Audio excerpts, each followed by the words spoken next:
So I know I said that we were going to get the engine going in this episode, which I truly thought that we were, but as anybody knows that works on cars or gets into any project really, whether it's cars or anything, you always run into problems, and they're always, when you least expect them. So I started siphoning the old gas out, and the gas actually wasn't that bad, as you can see, but before I could get the engine running and before I could drive this thing, it needs to stop, and it has no brakes. So I started looking into this master cylinder, and I just broke the lid, but whatever.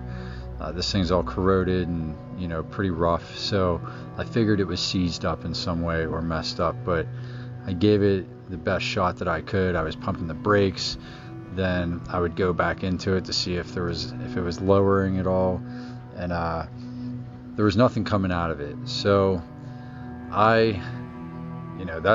this needed to be figured out before I could start the engine, obviously. I mean, I could have started the engine, but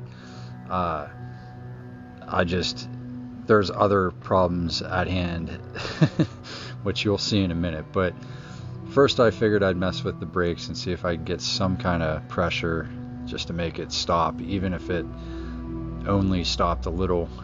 it would have still been worth it, but there was absolutely nothing. So the brakes needed bled, and they needed I didn't know if it was leaking somewhere, but it obviously wasn't leaking, because there was no fluid going anywhere, and it was at the same height each time I would pump them. So they just needed bled really bad, and I'm going to be honest, I never bled brakes before. So I took a little break from that, and I took my truck battery out, which isn't a top mount battery, so it wasn't the right battery at all. I had to kind of put it at a tilt, and the terminals didn't fit right, and there was just like a million holdups, and it was starting to get late, but everything looks good. The carburetor looks good, and everything was looking really good. It was just we got some power to it, and you're gonna see in a minute. So we get some power. A light lit up in there, to show that we have power. But the temperature gauge went straight to hot, which obviously it hasn't been started in 10 years, so I knew that wasn't the case.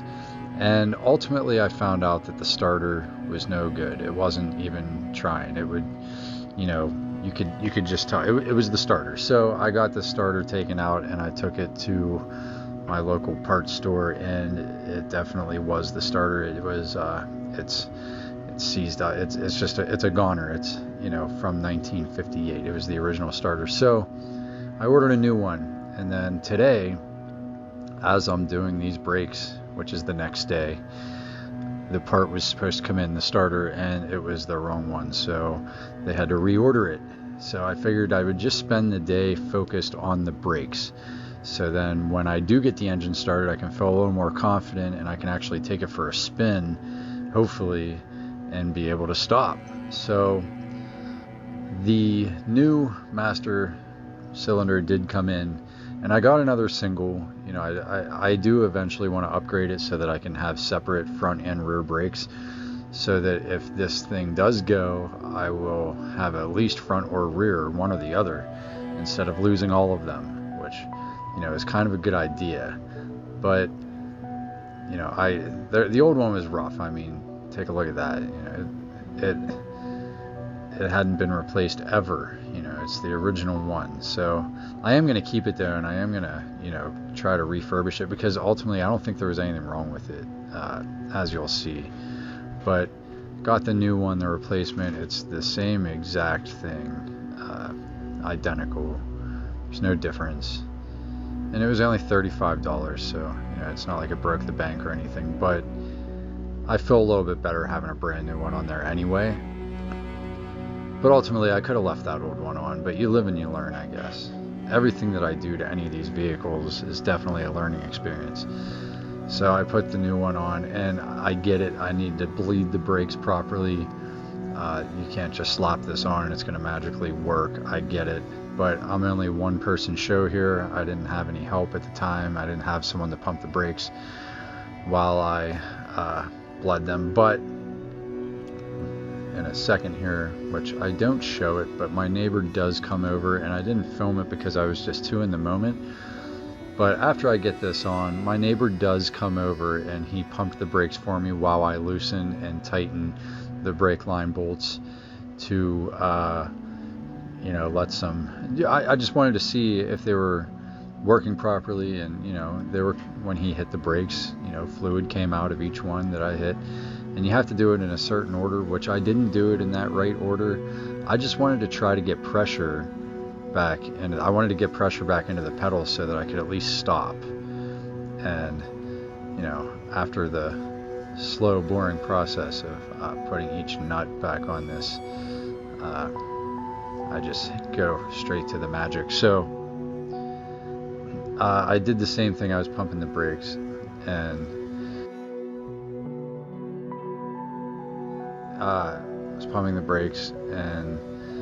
I got some pressure after going around and bleeding them out. So there I put it in reverse, and as you can see, I'm on a hill, and it stopped. It served its purpose. So that was the deal of the day. I got it done. I can stop now. It's going to need to be bled again the correct way, but it's going to serve its purpose. It will stop. So when I do get this starter in tomorrow, and I do get this engine started, which, cross your fingers, I will be able to stop, at least a little bit. But hopefully in the next one, we'll get this thing started after 10 years. So stay tuned.